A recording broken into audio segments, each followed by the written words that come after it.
આનંદ એકમના બીજા અંકમાં તમારું હાર્દિક સ્વાગત છે। આજ આનંદ લોકગીત શીખવાની બધાને મજા આવે છે ને? સરસ। આ લોકગીત છે જ લોકભોગ્ય।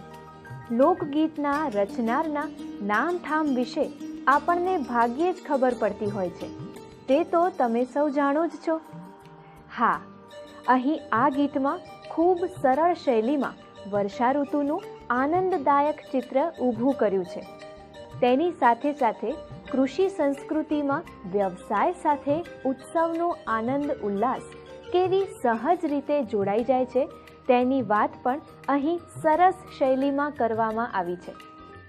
સૌપ્રથમ આપણે એકમની પૂર્વ ભૂમિકા જોઈ, ત્યારબાદ કૃતિ પરિચય મેળવ્યો, ત્યારબાદ આ લોકગીતનું શ્રવણ કર્યું, ત્યારબાદ આ કાવ્યની સમજૂતી મેળવી, ત્યાર પછી શબ્દોના અર્થની જાણકારી મેળવી।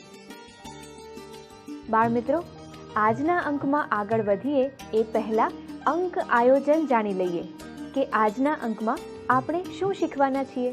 તો ચાલો જોઈએ। સૌપ્રથમ આપણે શબ્દોના અર્થના વાક્ય પ્રયોગ કરતા શીખીશું, ત્યારબાદ અભ્યાસના પ્રશ્નો વિશે શીખીશું, ત્યાર પછી સ્વાધ્યાયના પ્રશ્નો વિશે જાણીશું, ત્યાર પછી છેલ્લે પ્રવૃત્તિના પ્રશ્નો પણ જોઈશું। મિત્રો, અંક આયોજન મુજબ આ શબ્દોના અર્થનો વાક્ય પ્રયોગ આપણે જરૂરથી શીખીશું, પણ એ પહેલાં આપણે બધા સાથે મળીને આ કાવ્યનું ફરીથી ગાન કરીએ। તમે બધા મારી સાથે મળીને ગાશો ને? તો ચાલો તૈયાર થઈ જાઓ મારી સાથે કાવ્ય ગાવા।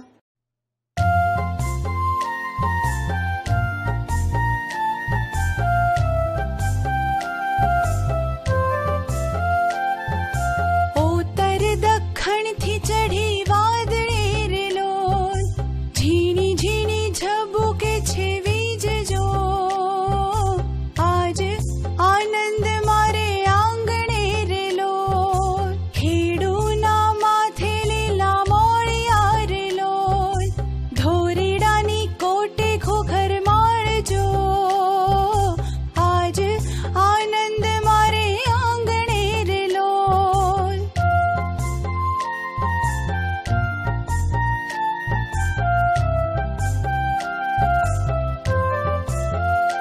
વીરના વાવણીએ હીરલા જડિયા રેલો, મોતીડાની સેરું ટંકાવું જો, આજ આનંદ મારે આંગણે રેલો, ધોરીની ડોકે બાંધી રાખડી રેલો, વીરને લલાટ કુમકુમનો ચાંદલો જો, આજ આનંદ મારે આંગણે રેલો।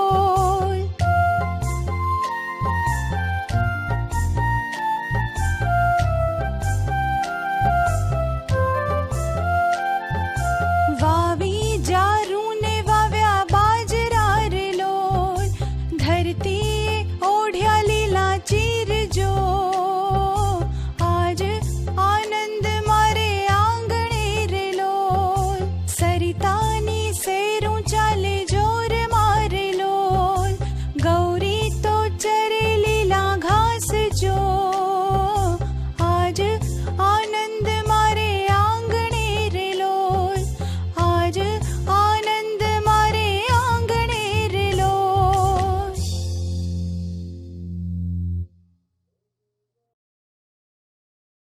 તો ચાલો તમારું ગુજરાતીનું પાઠ્યપુસ્તક ખોલો અને શબ્દોના અર્થ જુઓ। આપણે હવે આ શબ્દોના અર્થનો વાક્ય પ્રયોગ કરતા શીખીશું। એ પહેલાં આપણે એક કામ કરીએ, આપણે આ શબ્દોના અર્થની જાણકારી મેળવીએ, બરાબર? તો ચાલો પહેલો શબ્દ જુઓ।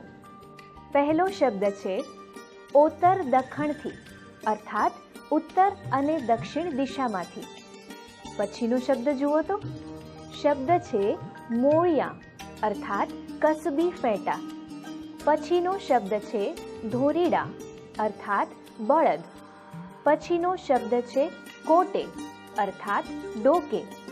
પછીનો શબ્દ છે ઘૂઘરમાળ, અર્થાત ઘૂઘરાની માળા।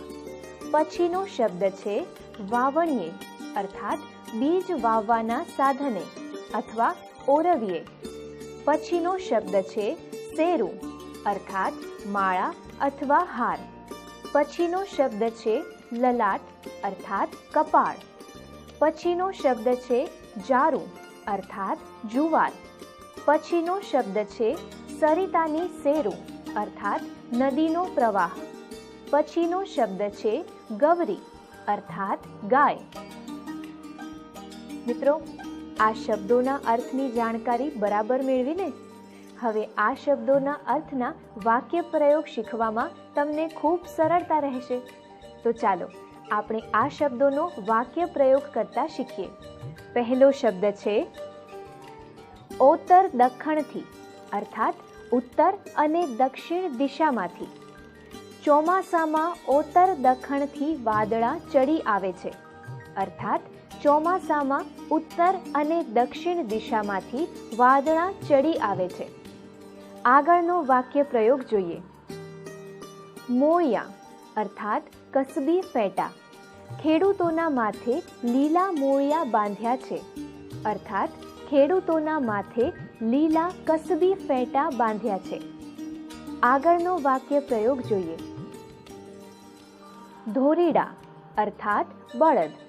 ધોરીડા દ્વારા ખેતર ખેડાય છે અર્થાત બળદો દ્વારા ખેતર ખેડાય છે. આગળનો વાક્ય પ્રયોગ જોઈએ.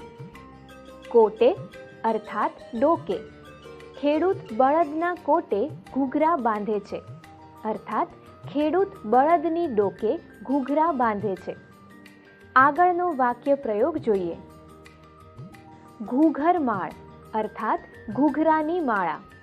બળદની ડોકે ઘૂઘરમાળ હોય છે અર્થાત બળદની ડોકે ઘૂઘરાની માળા હોય છે. આગળનો વાક્ય પ્રયોગ જોઈએ. વાવણીએ અર્થાત બીજ વાવવાના સાધને અથવા ઓરવીએ. ચોમાસામાં ખેડૂતો વાવણિયાની પૂજા કરતા હોય છે અર્થાત ચોમાસામાં ખેડૂતો બીજ વાવવાના સાધનની પૂજા કરતા હોય છે અર્થાત ચોમાસામાં ખેડૂતો ઓરવિયાની પૂજા કરતા હોય છે. આગળનો વાક્ય પ્રયોગ જોઈએ. શેરું અર્થાત માળા અથવા હાર. લોકો મંદિરમાં ભગવાનને શેરું ચડાવતા હોય છે અર્થાત લોકો મંદિરમાં ભગવાનને ફૂલોની માળા ચડાવતા હોય છે અર્થાત લોકો મંદિરમાં ભગવાનને ફૂલોનો હાર ચડાવતા હોય છે. આગળનો વાક્ય પ્રયોગ જોઈએ. લલાટ અર્થાત કપાળ. બહેન પોતાના ભાઈના લલાટ પર કુમકુમનો ચાંદલો કરે છે અર્થાત બહેન પોતાના ભાઈના કપાળ પર કુમકુમનો ચાંદલો કરે છે. આગળનો વાક્ય પ્રયોગ જોઈએ. જારું અર્થાત જુવાર. રમેશભાઈએ આ વખતે ખેતરમાં જારું વાવી છે અર્થાત રમેશભાઈએ આ વખતે ખેતરમાં જુવાર વાવી છે. આગળનો વાક્ય પ્રયોગ જોઈએ. 10. સરિતાની શેરું અર્થાત નદીનો પ્રવાહ. ચોમાસામાં સરિતાની શેરું જોરમાં વહેતી હોય છે અર્થાત ચોમાસામાં નદીનો પ્રવાહ વધારે વહેતો હોય છે. આગળનો વાક્ય પ્રયોગ જોઈએ. 11. ગવરી અર્થાત ગાય. ચોમાસામાં ગવરી લીલું ઘાસ ચરે છે અર્થાત ચોમાસામાં ગાય લીલું ઘાસ ચરે છે. મિત્રો, આ શબ્દોના અર્થ અને વાક્ય પ્રયોગ બરાબર સમજાયા ને? સરસ. હવે હું તમને અહીંથી આ શબ્દોના વાક્ય પ્રયોગ તમારી નોટબુકમાં લખવા માટે થોડો સમય આપું છું. તમે બધા આ શબ્દોના વાક્ય પ્રયોગ સુંદર અક્ષરે તમારી નોટબુકમાં લખી લો.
મિત્રો, તમે બધાએ આ શબ્દોના વાક્ય પ્રયોગ તમારી નોટબુકમાં લખ્યા ને?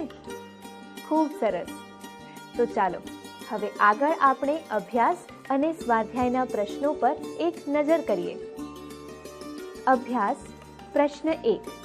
નીચેના પ્રશ્નોના ઉત્તર માટે આપેલા વિકલ્પોમાંથી સાચો ઉત્તર શોધીને તેનો ક્રમ અક્ષર પ્રશ્ન સામેના ચોરસ ખાનામાં લખો. 1. લોકોમાં આનંદ વ્યાપ્યો છે કારણ કે ક. આકાશમાં વાદળો ઉમટ્યા છે. ખ. મહેમાન આવવાના છે. ગ. વરસાદ થંભી ગયો છે. ઘ. વરસાદ પડી રહ્યો છે. હવે આપણે આગળના પ્રશ્નો જોઈએ. 2. આ કાવ્યમાં ધરતીએ ઓઢ્યા લીલા ચીરજો એટલે ક. ધરતી પર લીલું વસ્ત્ર ઓઢાડ્યું છે. ખ. ધરતી લીલી છમ બની છે. ગ.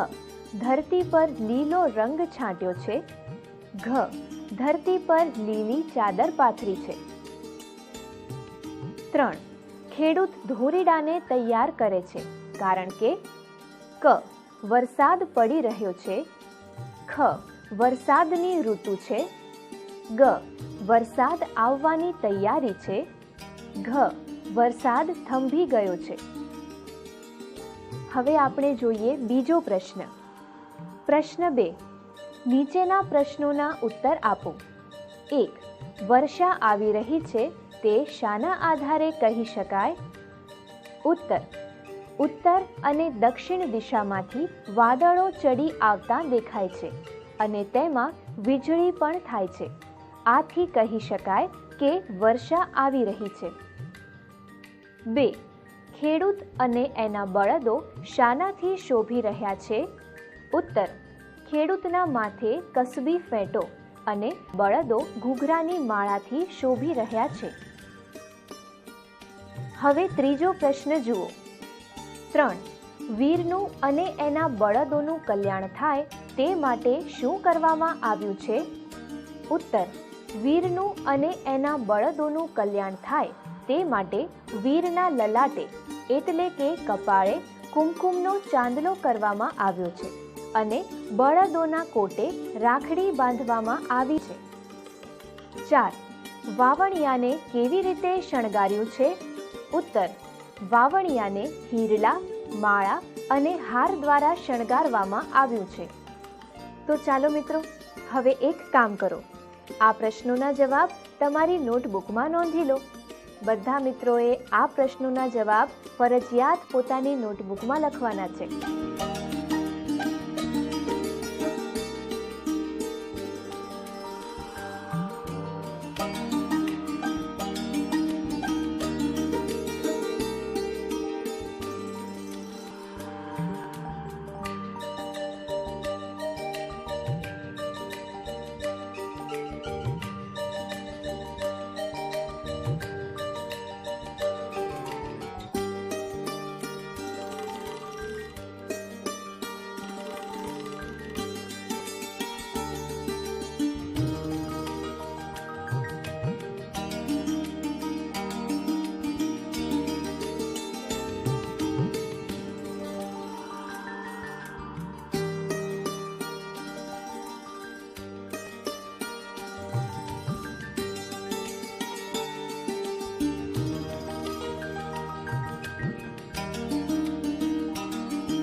તો વિદ્યાર્થી મિત્રો, અભ્યાસના પ્રશ્નો તમને બરાબર સમજાયા ને? સરસ. આવી જ રીતે હવે આગળ આપણે સ્વાધ્યાયના પ્રશ્નો વિશે પણ જોઈએ. તો ચાલો બધા તૈયાર થઈ જાઓ. સ્વાધ્યાય પ્રશ્ન 1. આ ગીત આપણા મન આગળ કેટલાક આબેહૂબ દ્રશ્યો ખડા કરે છે. આવા 4 દ્રશ્યોની યાદી તૈયાર કરો. ઉદાહરણ: આકાશ વાદળોથી ઘેરાયું છે, વીજળીના ચમકારા થાય છે, વાવણી માટે જતા બળદોને શણગાર્યા છે. હવે આપણે આગળનો પ્રશ્ન જોઈએ. પ્રશ્ન 2. આવી અષાઢી બીજ એ વિષય પર 10 થી 12 વાક્યો લખો. હવે આગળના પ્રશ્ન પર નજર કરીએ. પ્રશ્ન 3. નીચેના શબ્દો માટે કાવ્યમાં કયા શબ્દો વપરાયા છે તે લખો. આ પ્રશ્ન તો એકદમ સરળ છે મિત્રો, તમને જરૂરથી આવડશે, હે ને? તો ચાલો સાથે સાથે તમારું ગુજરાતીનું પાઠ્યપુસ્તક ખુલ્લું રાખજો. આપણે અહીં આપેલ પહેલો શબ્દ જોઈએ. પહેલો શબ્દ છે 1. ઉત્તર. ઉત્તર એટલે શું આવશે? જરા કાવ્યમાં જુઓ તો શું આવે છે? આ શબ્દ માટે કાવ્યમાં કયો શબ્દ પ્રયોજાયો છે? બરાબર, ઉત્તર શબ્દ માટે કાવ્યમાં ઓતર શબ્દ પ્રયોજાયો છે. હવે આગળનો શબ્દ જુઓ. 2. દક્ષિણ. દક્ષિણ માટે શું આવશે? જરા કાવ્યમાં નજર કરો તો દક્ષિણ માટે કાવ્યમાં કયો શબ્દ પ્રયોજાયો છે? સાચું કહ્યું, દક્ષિણ શબ્દ માટે કાવ્યમાં દખણ શબ્દ પ્રયોજાયો છે. ચાલો હવે આગળનો શબ્દ જુઓ. 3. જુવાર. જુવાર એટલે શું આવશે? જરા કાવ્યમાંથી શોધીને મને કહો તો. હા, બરાબર, કાવ્યમાં જુવાર શબ્દ માટે જારું શબ્દ પ્રયોજાયો છે. ચાલો હવે આગળનો શબ્દ જુઓ. 4. પ્રવાહ. પ્રવાહ માટે શું આવશે? કાવ્યમાંથી શોધીને મને કોણ કહેશે? હા, બરાબર, પ્રવાહ શબ્દ માટે કાવ્યમાં શેરું શબ્દ પ્રયોજાયો છે. હવે આગળનો શબ્દ જુઓ. 5. ગાય. જરા કાવ્યમાં નજર કરો તો ગાય માટે કાવ્યમાં કયો શબ્દ પ્રયોજાયો છે? બરાબર કહ્યું, ગાય શબ્દ માટે કાવ્યમાં ગૌરી શબ્દ પ્રયોજાયો છે. હવે આગળનો શબ્દ જુઓ. 6. બળદ. જરા કાવ્યમાંથી શોધીને મને કહો તો બળદ શબ્દ માટે કાવ્યમાં કયો શબ્દ પ્રયોજાયો છે? હા, બરાબર છે, બળદ શબ્દ માટે કાવ્યમાં ધોરીડા શબ્દ પ્રયોજાયો છે. મિત્રો, હવે આપણે એક કામ કરીએ. આ કાવ્યમાં પ્રયોજાયેલા શબ્દોના અર્થ તો તમને બરાબર સમજાઈ જ ગયા છે. તો ચાલો હવે આ પણ તમારે તમારી નોટબુકમાં લખવાના છે, બરાબર? તો ચાલો ઝડપથી નોટબુક ખોલો અને લખી લો.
તો બાળ મિત્રો, અભ્યાસ અને સ્વાધ્યાયના પ્રશ્નો તમને બરાબર સમજાયા ને?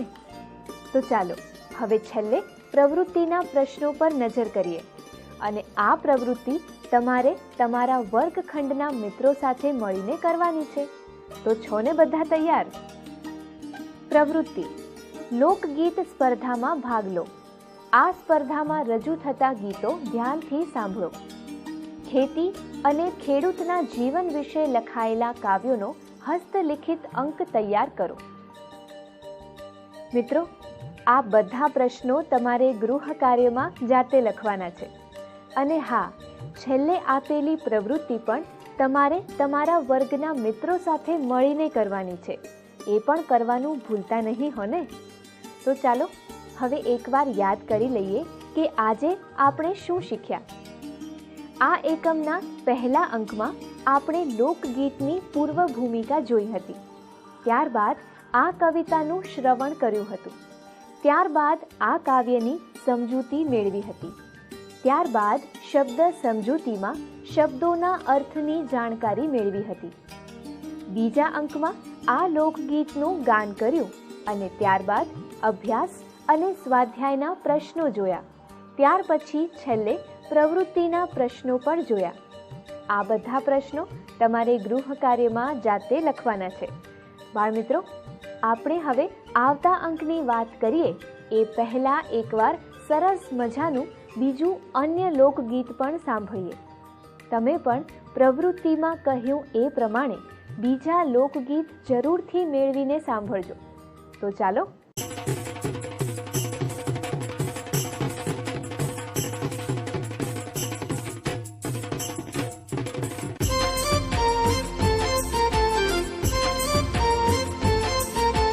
સોનાની સાંકળે બાંધ્યો હિંડોળો આંબાની ડાળ. સોનાની સાંકળે બાંધ્યો હિંડોળો આંબાની ડાળ. રૂપાના કડલા ચાર વાલો મારો હિંચે હિંડોળે આંબાની ડાળ. રૂપાના કડલા ચાર વાલો મારો હિંચે હિંડોળે આંબાની ડાળ. સોનાની સાંકળે બાંધ્યો હિંડોળો આંબાની ડાળ. રૂપાના કડલા ચાર વાલો મારો હિંચે હિંડોળે આંબાની ડાળ. રૂપાના કડલા ચાર વાલો મારો હિંચે હિંડોળે આંબાની ડાળ.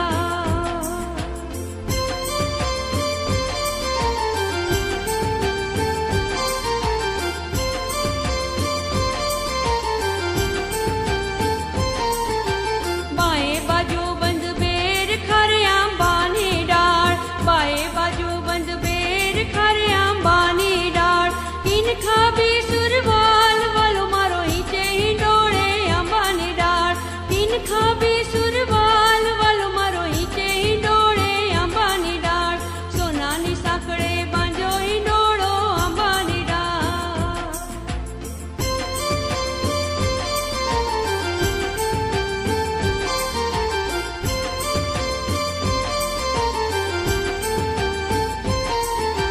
ચડવા તે ઘોડા હંસલા રે આંબાની ડાળ. ચડવા તે ઘોડા હંસલા રે આંબાની ડાળ. પિતળિયા પલાણ વાલો મારો હિંચે હિંડોળે આંબાની ડાળ. પિતળિયા પલાણ વાલો મારો હિંચે હિંડોળે આંબાની ડાળ. સોનાની સાંકળે બાંધ્યો હિંડોળો આંબાની ડાળ.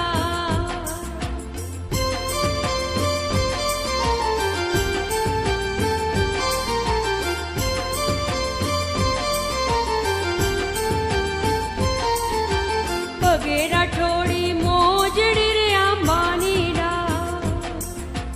પગે રાઠોડી મોજડી રે આંબાની ડાળ. ચાલ ચટકનથી ચાલ વાલો મારો હિંચે હિંડોળે આંબાની ડાળ. ચાલ ચટકનથી ચાલ વાલો મારો હિંચે હિંડોળે આંબાની ડાળ. સોનાની સાંકળે બાંધ્યો હિંડોળો આંબાની ડાળ.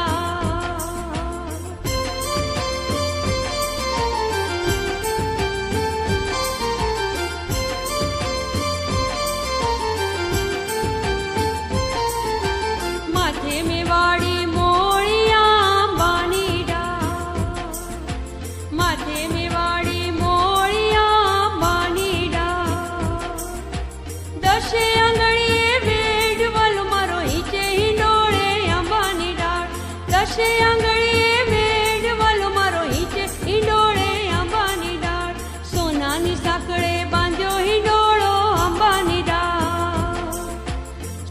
સોનાની સાંકળે બાંધ્યો હિંડોળો આંબાની ડાળ, રૂપાના કડલા ચાર વાલો મારો ઈચે હિંડોળે આંબાની ડાળ, રૂપાના કડલા ચાર વાલો મારો ઈચે હિંડોળે આંબાની ડાળ, સોનાની સાંકળે બાંધ્યો હિંડોળો આંબાની ડાળ, સોનાની સાંકળે બાંધ્યો હિંડોળો આંબાની ડાળ, સોનાની સાંકળે બાંધ્યો હિંડોળો આંબાની ડાળ. આવતા અંકમાં આપણે શું શીખવાના છીએ તેની પણ માહિતી મેળવીએ. આવતા અંકમાં એકમ 9 દીકરાનો મારનાર એકમ વિશે શીખીશું. આ પાઠના લેખક છે શ્રી ઝવેરચંદ મેઘાણી. મિત્રો, આ એક લોકકથા છે. આ લોકકથા યજમાનના આતિથ્ય ધર્મની અને મનુષ્યના દિલાવર દિલની સચોટ લોકવાર્તા.